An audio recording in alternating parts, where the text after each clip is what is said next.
안녕하세요. 허연주입니다. 코로나19 사태가 어느덧 1년을 넘겼습니다. 이번 달부터 백신 접종이 시작되는데요. 하지만 여전히 종식은 멀게만 느껴집니다. 저희가 이렇게 국가적인 감염병 사태를 겪게 되면서 보건의료의 중요성, 또 그 중심에 있는 의사의 역할과 책임에 대해서 그 어느 때보다 많은 조명이 쏠리고 있는 시기가 아닐까 싶습니다. 네, 코로나 바이러스가 우리 사회에 던진 화두, 대한민국 의료계 그리고 의사의 현 주소는 어떤지 또 앞으로 어떻게 나아가야 할지 얘기 한번 들어보겠습니다. 스튜디오에 두 분 모셨습니다. 안철수 국민의당 대표, 박홍준 서울시 의사회장 두 분 모셨습니다. 어서 오십시오. 안녕하세요. 안녕하십니까. 네, 반갑습니다. 네, 안철수 대표님은 좀 요즘 바쁘십니다. 왜냐하면 서울시장 출마 때문에. 네, 괜찮으십니까? 네, 열심히 최선을 다해서 많은 분들 만나고 있습니다. 네, 저희가 또 코로나19 때문에 모시긴 했지만요. 코로나19 사태에서 또 의사로서 자원봉사도 많이 하셨지 않습니까? 어떠셨습니까?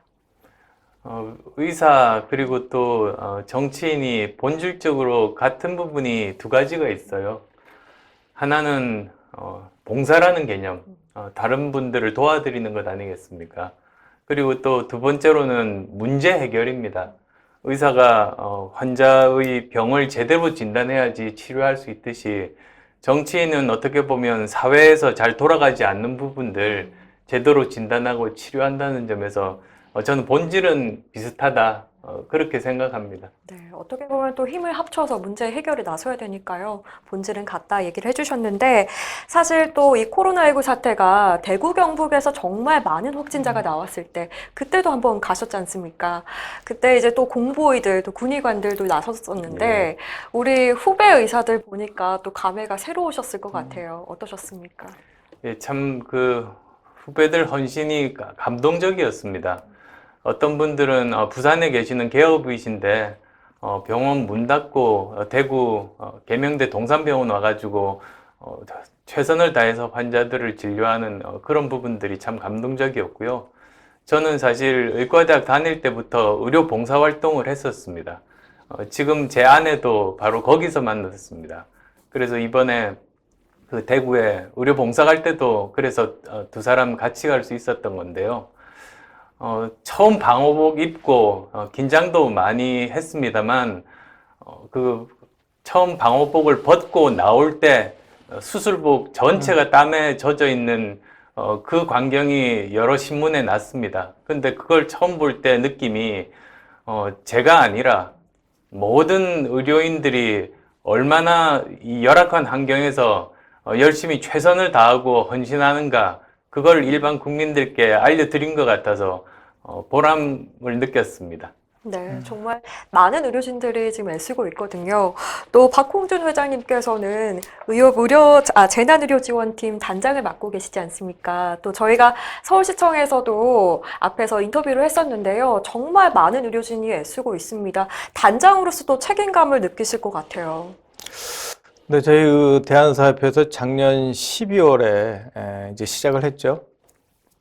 결정은 이제 작년 7월 달에 했는데 이제 3차 대유행 시작되면서 곳곳에서 사실 의료인이 부족하다 이런 이제 메시지를 받았습니다. 저희가 시작을 했는데 가만히 생각을 해보면은 의사의 본성, 아까 우리 안 대표님도 말씀하셨지 않습니까? 학생 때부터 여러 가지 봉사활동 많이 갔다. 저희 의사의 본성이란 것이 아픈 사람이 있다. 그러면 가만히 있지 못합니다. 도와주러 가게 됩니다. 내 눈앞에서 아픈 사람이 있다. 내 눈앞에 사람이 쓰러졌다 그랬을 때 정말 발벗고 나서는 것이 의사의 본성이다. 그래서 우리 재난의료지원팀을 처음에 시작할 때 여러 가지 또 우려의 목소리도 있었던 것이 사실입니다. 그동안에 우리 정부와의 관계라든지 이런. 그렇지만은 저희가 오직 보호해야 될 것은 이 코로나 상황에서 국민들의 건강, 국민들의 생명을 보호하려면은 우리는 나서야 된다. 이제 그러한 생각으로 나섰고 실질적으로 참 놀라운 일이 많이 일어났습니다. 초창기에 이제 공주나 이제 울산 그 요양기관에서 코로나 사태가 터져서 우리가 거기에도 이제 지원을 보내줬고요. 비근한 예로 바로 이제 우리 안철수 대표님도 저희 방문하셨지 않습니까? 네. 서울시청에서 선별진료소를 검사소를 열었다. 필요하다 공고 나간 지 30분 만에 한 달 봉사하실 의사분들이 차고 넘쳤습니다. 맞습니다. 저희도 사실 놀랐어요. 아, 이거 지원자가 없으시면 어떡하나. 이게 시간이 많이 걸리면 어떡하나. 급한데. 그런 걸 봐서는 우리 의사들은 항상 어떤 위기를 닥쳤을 때 자신의 본분을 다하는. 그렇기 때문에 오늘 이 자리도 우리 안철수 대표님 만났지만은 짧은 시간에 벌써 한 3번 정도 만나 뵀습니다. 네. 평소에 보기도 만나기도 어려우신 분인데 이것이 뭐냐면은 의사라는 커먼 베이스. 우리는 어려움 당한 국민들의 건강을 위해서는 참을 수 없다. 나간다. 아마 이런 것이 우리 의협의 재난의료 지원팀을 운영을 하면서 느꼈던 그런 감회입니다. 네, 맞습니다. 저희가 정말 짧은 시간에 자발적인 지원이 정말 많았거든요. 그래서 많은 분들이 정말 힘을 모아주셔서 이렇게까지 올 수가 있었는데요. 사실 쉽지만은 않았습니다. 그동안 가는 길에 걸림돌도 많았죠. 저희가 항상 오랜 불만 중에 하나가 정치권, 그러니까 정부가 의료 전문가들의 얘기를 잘 듣지 않는다, 의견 수렴을 해주지 않는다, 이런 얘기가 계속 나오고 있습니다. 또 단장님 보시면 저희 의협에서 대정부 권고안을 여러 차례 제시했는데요. 정부가 제대로 잘 반영을 해주고 있습니까? 참 아쉬운 점이 많죠. 저희 대한의사협회에서 국민들의 건강에 대한 메시지를 내놓으면 항상 정부는 반박자 내지 한박자를 늦게 갑니다. 좀 이게 어긋나서 가는데 이 코로나 사태 초기에 저희가 내세운 그 메시지가 뭡니까? 중국발 입국을 제한해야 된다. 감염병은 차단이 최우선이다. 그게 늦었죠. 그러다 조금 지나가니까는 계속 환자는 생기는데 임상 정보를 공유를 안 해주는 겁니다. 저희 의료 현장에서 의사분들이 임상 정보를 공유해야지 보다 효과적으로 막고 있는데 임상 정보를 해달라고, 임상 정보 공유를 해달라고 몇 번을 얘기해도 그것이 제대로 되지 않았어요. 그러면서 저희가 뭐를 그 다음에 얘기했습니까?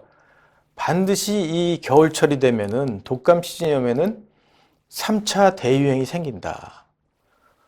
여러 번 말했습니다.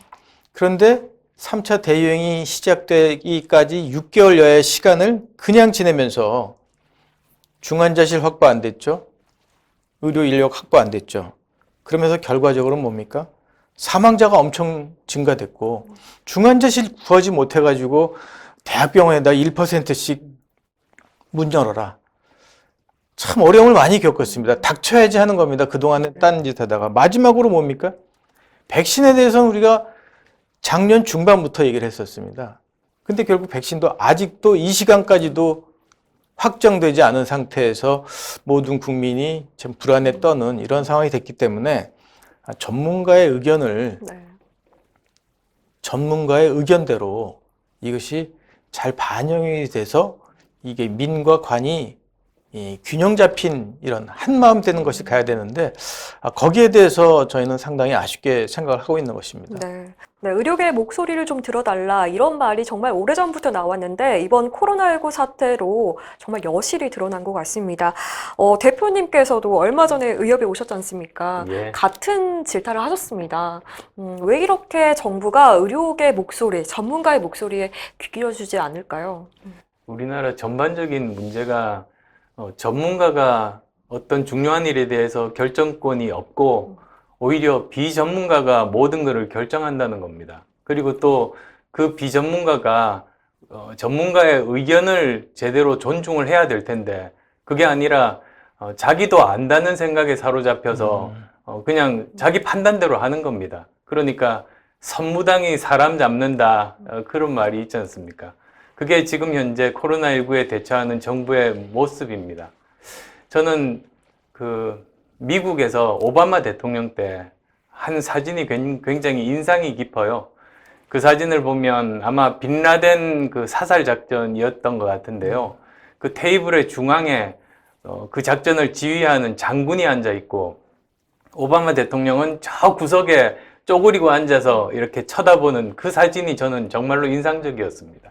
즉 현장에 제일 판단력이 있는 그 전문가가 의사결정권을 가지고 중심을 잡고 정부는 지원하고 도와주고 그런 역할들을 하는 게 맞는데 그런 것들이 우리나라가 참 아쉽죠. 네. 맞습니다. 현장의 전문가의 목소리, 귀를 좀 기울여야 할 텐데요. 사실 이런 게 이뿐만이 아니었고 계속해서 겪어왔었는데, 결국에는 갈등이 깊어지고 깊어져서 작년에는 정말 의사 총파업이라는 비극이 있었습니다. 특히 우리 젊은 의사들도 학생들까지 거리에 나서게 됐는데요. 사실 대표님께서 보시기에는 또 자식벌이잖아요. 어떻게 좀 보셨나요? 저는 사실 그 이야기 처음 나왔을 때 정말 분노했습니다. 그리고 저는 정치권에서 가장 먼저 목소리를 높여서 조목조목 비판을 했습니다. 사태가 끝날 때까지도 저는 계속 그 이야기들을 이제 정치권에 이야기를 했습니다만, 비유를 들자면 그 전쟁터에서 앞에서 군사들이 싸우고 있는데 뒤에 있는 사람이 그 짱돌을 던진 겁니다. 열심히 의료 현장에서 열심히 지금 환자들을 돌보고 있는 의사들이 아마도 눈치채지 못할 거라고 생각했는지 그렇게 공공의대, 사실은 의전원이죠. 그거를 이렇게 밀어붙였지 않습니까? 거기다가 또 대통령이 직접 나서서 의사와 간호사 서로 이간질 시켰습니다. 참 이런 것들이 이제 다시는 일어나지 않아야 되는 그런 부분이라고 생각하고 저는 정말 분노했습니다. 네. 정부가 정말 바라보는 의료의 정체성이 이번에 좀 이를 계기로 표면화됐는데요. 의료의 공공성을 강화해야 된다 이런 입장에서 방점을 찍었던 게 의대 정원을 늘리고 의대를 신설하자라는 입장이었습니다. 정부가. 대표님께서는 이 부분 좀 안 그래도 지적을 해주셨지만 어떻게 보십니까? 진단이 틀렸고요. 그리고 또 정말 정작 이해관계자인 의사들과 전혀 소통이 없었지 않습니까? 하나씩 짚어보자면 우선은 과연 의사가 부족한가? 그리고 또 부족하다면 얼마나 부족한가? 그리고 만약에 또 그렇다면 어떤 방법이 이것을 해결하는 최선인가? 그렇게 접근을 해야 됩니다. 그런데 그런 것이 아니고 그 공공의전원을 만들어서 거기에 있는 입학 심사를 시민단체에서 하겠다. 이렇게 나온 겁니다. 그 말은 무슨 말이냐면 이 현 정권이 끝나기 전에 뭐 본인들 아이들을 의대에 보낼 수 있는 통로를 만들자. 저는 그것 이외에 어떤 다른 설명도 그 설득력이 없다고 생각합니다. 다행히 많은 의사들이 합심을 해서 이것을 막았습니다만 여러 가지 지금 뭐 문제가 있는 것도 있지 않습니까? 가령 예를 들면 정말로 필요한 진료과의 레지던트가 적은 문제라든지 또 그 아주 의사들 병원까지 가기에 굉장히 힘든 여건에 있는 시골 마을들 이 부분을 어떻게 할 것인가? 그걸 저는 의사협회에서 선제적으로 먼저 대안을 내놓고 정부를 설득시키고 또 국민들과 공감대를 형성하고 이런 노력이 저는 필요하다는 입장이죠. 네, 맞습니다. 일단은 진단 자체가 잘못됐다 이렇게 말씀을 해주셨고요. 또 정부가 또 실수를 했던 게 의료계와의 논의가 전혀 없었다 이 부분을 문제점으로 지적해 주셨어요. 사실 의료계 입장에서는요, 박홍준 회장님, 저희가 공공적인 측면을 부정하는 게 아니지 않습니까? 네, 그런데도 이렇게 좀 의대를 신설하고 또 의사 수를 만약 늘리겠다는 거에 대해서 동의하지 못한다는 입장인데요. 한 번 더 좀 의료계 입장에서 얘기를 해주시면 좋겠습니다. 가정이 잘못된 것이죠. 시작이 잘못된 것이고 여러 번 지적이 나왔지만은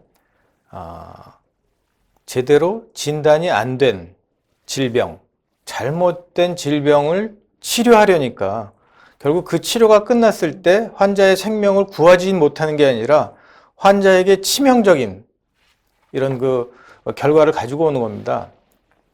의사가 모자라다? 이 모자라다는 진단 자체가 틀린 것이고요. 진단을 해볼 생각도 안 했죠. 정부의 입장은 항상 모든 것을 정부 주도로 정부가 마음대로 해야 된다라는 그런 시도 같아요. 뭐 시중에 돈이 부족하다? 은행에서 돈 찍어내면 되지 않느냐? 이런 어떤 단순한 정말 너무나도 단순한 논리로 의사가 부족한 것 같다? 그럼 만들어라. 아니, 의사가 만들어진다고 만드는 게 아니지 않습니까?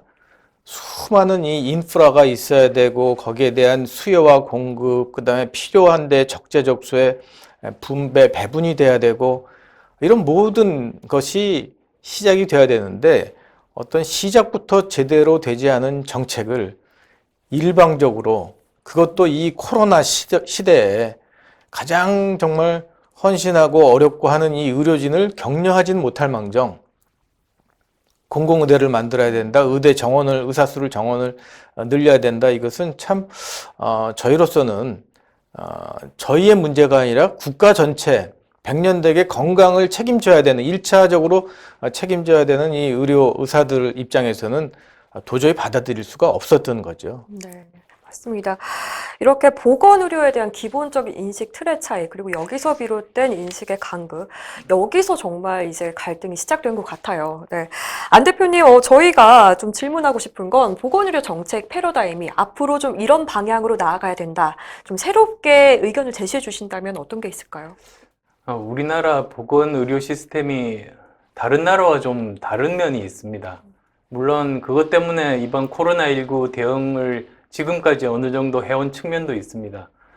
우선 크게 보면 세계적으로 한편에는 공공의료 시스템으로 이 의료 시스템을 설계하고 운용하는 그런 국가가 있고, 또 한편으로는 민간 의료 시스템이 중심이 된 곳이 있죠. 예를 들면 유럽 같으면 공공의료 중심입니다. 그리고 거기에는 모든 병원도 정부에서 투자해서 짓고, 그리고 스페인을 가보니까 의사들이 공무원이었습니다. 그러다 보니까 보편적으로 모든 사람들이 혜택을 받을 수 있고 의료비도 저렴한 데 비해서 속도가 느립니다. 제가 프랑스에서 한번 잘못 식중독 걸려가지고 응급실에 앰뷸런스 타고 간 적이 있습니다. 근데 한번 그 혈액 검사를 하는데 4시간, 5시간 그 정도 걸렸습니다. 굉장히 느립니다. 근데 그러다 보니까 아마 이번에 유럽에서 코로나19 때문에 정말 수많은 사망자가 났던 것이 그런 많은 사람들은 혜택을 받을 수 있지만 속도가 느린데 기 낚는 것이 아닌가 생각을 했고요.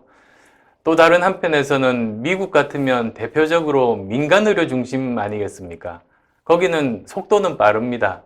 그런데 워낙 의료비가 고가여서 돈이 없어서 병원 못 가서 죽는 사람들이 생기는 그런 나라 아닙니까? 그래서 또 이번에 사망자가 많이 발생을 했는데요. 우리나라는 복합 시스템입니다. 그러니까 처음부터 의도를 가지고 만든 건 아니었던 것 같아요. 먼저 전체적으로 그 공공에서 이 의료 시스템들을 관리를 하고 건강보험도 국가에서 관리하지 않습니까? 그런데 실제로 일을 하는 것은 모두 다 민간에서 맡아서 합니다. 그러다 보니까 많은 국민들이 보편적으로 의료 서비스를 받을 수 있고, 그리고 또 굉장히 빠른 속도로 의료인들의 헌신으로 지금까지 이렇게 코로나19에 대해서 대응을 해왔습니다만, 이런 것들을 놓고 보면 이제 국가가 해야 될 일이 몇 가지가 있습니다. 우선 첫 번째는 공공의료에 투자를 해야 됩니다. 미국처럼 민간의료 시스템 중심인 나라에도 공공이 차지하는 비율이 20%는 됩니다. 그런데 우리나라에서는 공공이 전체가 중심이 되고 민간이 일을 하는 시스템임에도 불구하고 공공은 10%밖에 차지하지 않고 있는 거죠. 국가가 제대로 투자를 안 하는 겁니다. 그냥 민간만 활용하는 겁니다. 또 두 번째는 우리나라 건강보험 수가가 현실화가 돼야 됩니다. 그 이야기는 더 말씀드릴 필요도 없고요. 그리고 그렇게 해서 좀 소외된 필수 진료 과목들에 대한 전문의들을 기를 수 있는 그런 수가 체계로 바꿔야지 되겠죠. 그 다음 또 세 번째로는 미리 보건의료의 세계적인 트렌드를 미리 예측을 해서 거기에 맞는 그런 정책들을 미리미리 준비를 하는 게 우리나라가 굉장히 부족합니다.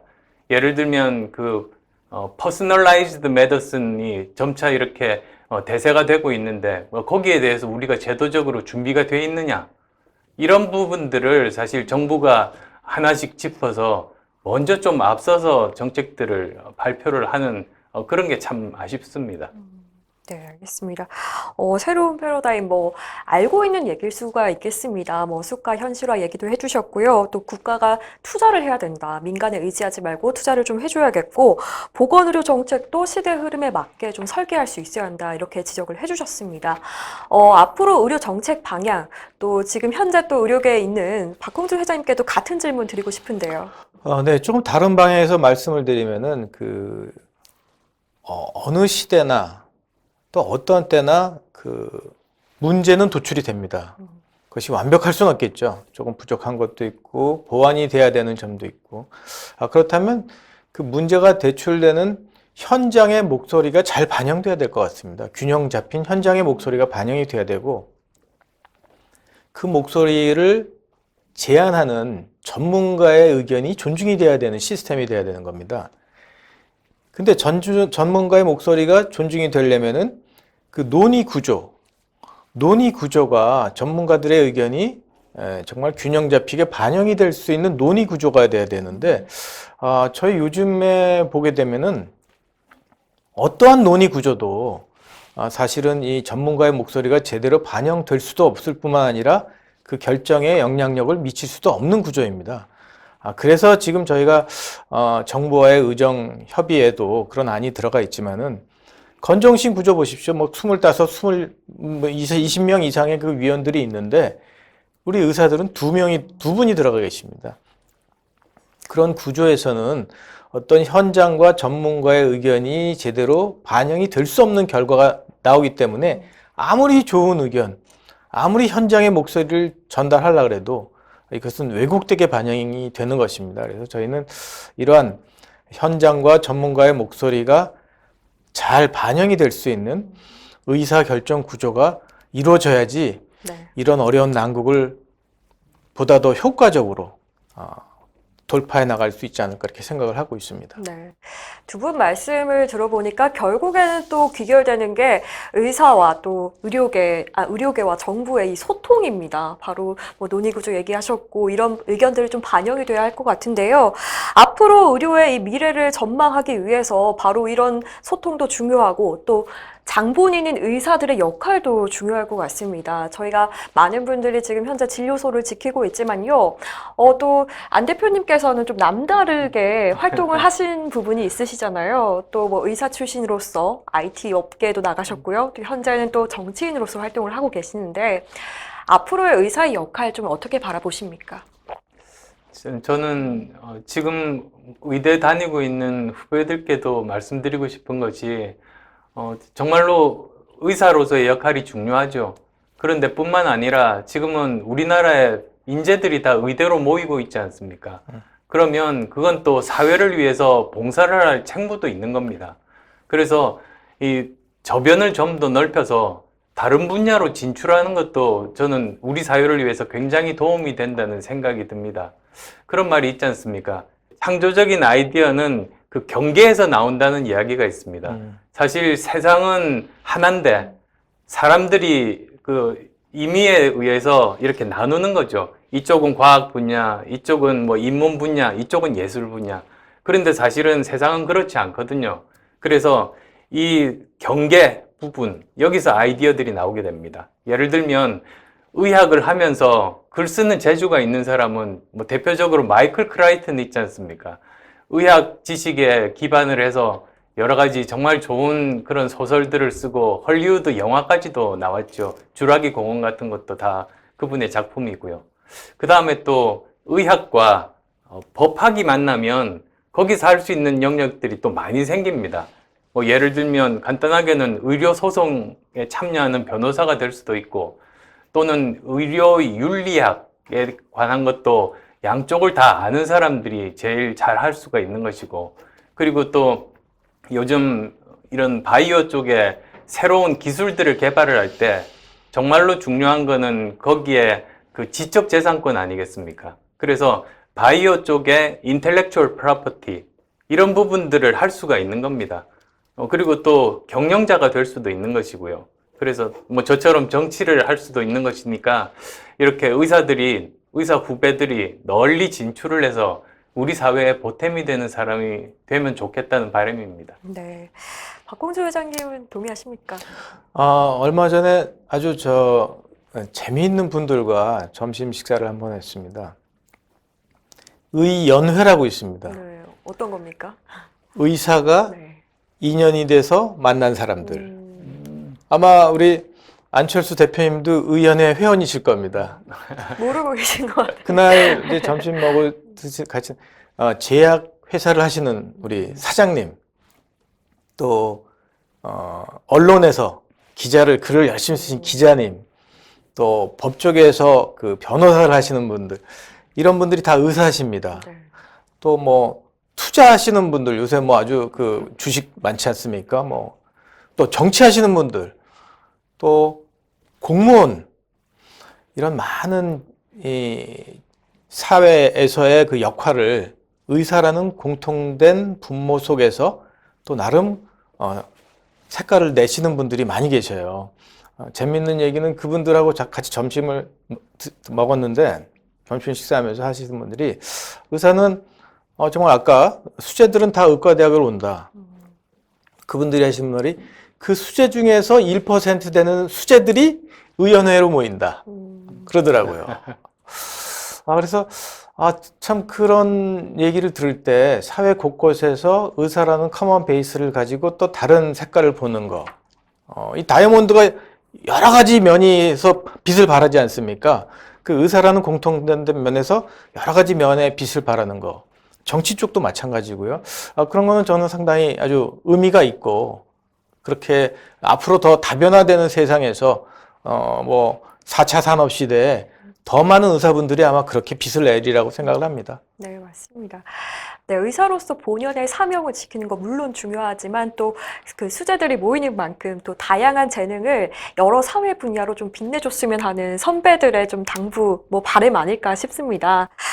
저희가 또 뭐 코로나 사태를 통해서 사실 뭐 첨단기기 또 신약이라던가 백신 관련해서 여러 가지 분야에 좀 관심이 쏠리고 있는데요. 이 부분은 사실 또 의료 분야이기 때문에 무엇보다 의사의 역할이 중요한 것 같습니다. 그런데 여전히 인력난에 허덕이고 있는 것 같아요. 정책적으로 좀 어떤 지원이 필요할까요? 우선 지금 바이오 산업이 굉장히 많이 이번에 발달을 하고 있습니다. 그런데 불행하게도 우리나라가 신약을 개발한다든지 또는 스스로 백신을 만든다든지 하는 역량이 떨어지는 게 사실입니다. 그래서 그것들이 모두 다 아주 장기간에 걸쳐서 많은 투자가 필요한 것임에도 불구하고 지금까지 투자를 안 해서 지금 이렇게 된 것 아니겠습니까? 그래서 좀 더 장기적인 안목으로 바이오 산업에 투자를 하는 게 정부 차원에서 필요하고요.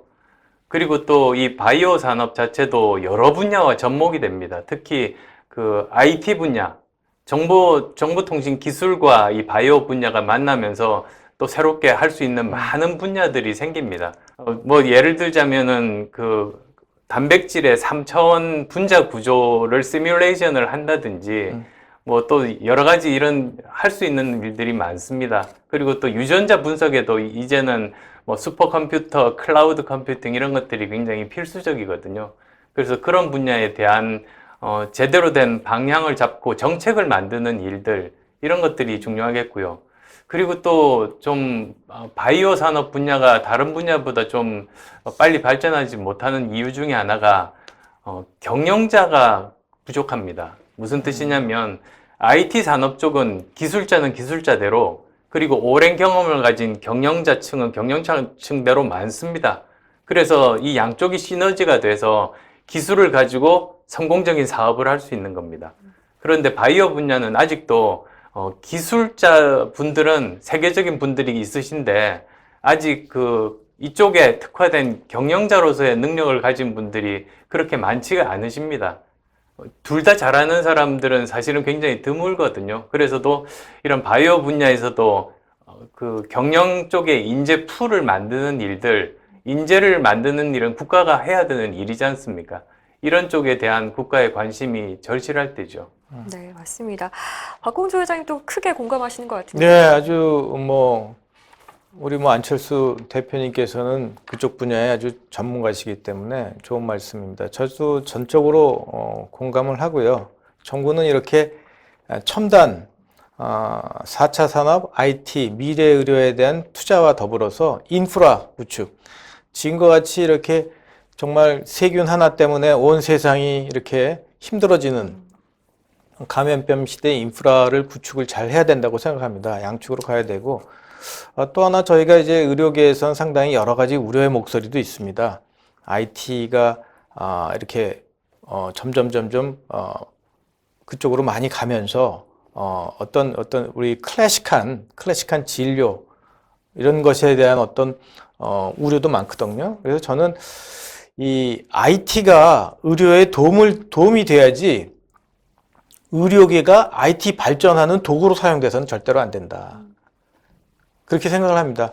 뭐 여러 가지 모니터링도 좋고 환자 진료나 아니면 이런 데서 IT의 그 최신의 기술들이 들어와서 의사가 환자를 진료하는데 더 많은 효과적인 것이 돼야 되는 건데, 역설적으로 의료를 이용해서 IT 산업이 발달되겠다라는 그런 접근은 정말 위험하고 이것이 정말 이 의료에 어떠한 재앙이 될지도 모르기 때문에 저희가 방향을 설정을 잘해서 IT를 통한 의료의 발전이 돼야 되겠다 이렇게 생각을 합니다. 국가적인 또 감염병 사태에서 이런 부분들이 더욱더 중요성이 부각되면서 의료인들의 역할을 좀 다시 한번 짚어주신 것 같습니다. 사실 연초에 이렇게 좀 두 분 바쁘신데 자리에 오셔가지고 굉장히 광범위한 얘기일 수도 있거든요. 좀 무거운 얘기지만 좀 얘기를 해주셨는데요. 사실 또 연초고 하니까요. 올해 두 분의 개인적인 소망이 있으신지 어떤 게 있으실까 좀 들어보고 싶은데요. 한 분씩 말씀해 주시죠. 저는 서울시장이 돼서 서울을 편리하고 안전한 세계적인 스마트 시티로 만드는 게 제 목표입니다. 편리하고 안전한이라는 말은 여러 가지가 함축된 말입니다. 코로나19 대응도 마찬가지죠. 사실 국가적으로 코로나19 대응을 그렇게 잘한다고 볼 수가 없습니다. 주먹구구식인 그런 부분들도 많습니다. 그래서 좀 더 저는 이 대응들을 체계화를 하고, 그리고 그 코로나19 병상 관리라든지 또는 의료 인력의 관리 문제라든지 이런 거를 좀 더 서울시 차원에서 적극적으로 잘 이렇게 도울 생각입니다. 그리고 또 이런 부분뿐만 아니라 사회적인 거리두기도 좀 주먹구구식인 그런 것들이 많아서 이것들도 재편을 해서 과학적인 그런 기준에 근거한 서울형 사회적 거리두기 방법, 그걸 찾을 것이 올해 계획입니다. 네, 코로나 사태로 뭐 지금 작년 1년 우리 회원 여러분들 너무나 어려움을 많이 겪으셨습니다. 그런 어려움을 겪으신 회원들을 정말 극복해 나갈 수 있는 한 해가 됐으면 좋겠고요. 또 의료계도 이제 리더십이 이제 변화되는 그런 시기입니다. 새로운 리더십이 잘 시작이 돼서 또 의료계가 희망적인 메시지를 줄 수 있는 한 해가 됐으면 좋겠습니다. 네, 또 마지막으로 또 오늘도 이렇게 지금 이 순간에도 코로나19 방역 현장에서 국민의 건강과 생명을 지키기 위해 애쓰고 있는 의료진이 있습니다. 두 분께서 응원의 메시지 한 말씀 부탁드리겠습니다. 저도 직접 코로나19 의료 봉사활동 하면서 정말 체감한 것이 이것이 얼마나 힘든 일인가, 그리고 이게 또 얼마나 위험할 수 있는 일인가를 잘 알게 됐습니다. 지금도 코로나19 최전선에서 많은 의료인들께서 봉사하고 계시는데요. 지칠 수도 있는 참 열악한 환경이지만 끝까지 힘내시고 사명감을 가지고 일을 해주신다면 우리나라가 코로나19 극복하는데 가장 중요한 역할들을 하시는 분들이 되실 겁니다. 힘내십시오. 진료실 문을 이렇게 열고 들어가면 텅 빈 진료실입니다. 거기에 원장님 앉아 계십니다. 마스크 쓰시고, 고글 쓰시고, 프로텍터 쓰시고, 장갑 끼시고. 정말 너무나 마음이 아픕니다. 지난 1년간 우리 회원 여러분들 너무나 수고 많이 하셨는데, 올 한 해도 백신 접종, 또 뭐 변이 바이러스, 또 우리가 미리 준비해야 되는 4차 대유행, 정말 험난한 앞길 뿐입니다. 그런데 한편으로는 지난 1년간 우리 의사들이 헌신이 얼마나 중요했는지 또 저희들이 깨닫는 그런 시기가 됐습니다. 또한 감염 질환에 대한 패턴이 완전히 바뀌기 때문에 저희가 이러한 그 기존 제도도 이제 보완, 수정돼야 되지 않겠나 불가피한 시점에 이르렀습니다. 현재 우리 이 코로나 역사의 가장 중요한 현장에 의사들이 앉아 있습니다. 여러분들 다 같이 힘을 모아가지고 국민들에게 웃음을 주고 국민들에게 건강을 줄 수 있는 이러한 날이 하루속히 오도록 저도 미력하나마 힘을 돕겠습니다. 우리 모두 지혜와 힘을 모아서 이 난국을 타파해 나갔으면 좋겠습니다. 화이팅! 네, 오늘 두 분 좋은 말씀 고맙습니다. 네, 감사합니다. 네, 두 분 말씀하신 대로 우리 전국에 계신 모든 의료진분들 건강 챙기시고 힘내시길 바랍니다. 오늘 안철수 국민의당 대표 그리고 박홍준 서울시 의사회장과 함께 코로나19 사태를 대비해서 또 저희 의사의 역할이 무엇인지 또 앞으로 어떻게 나가야 되는지 한번 짚어봤습니다. 여러분 긴 시간 동안 함께 해주셔서 고맙습니다.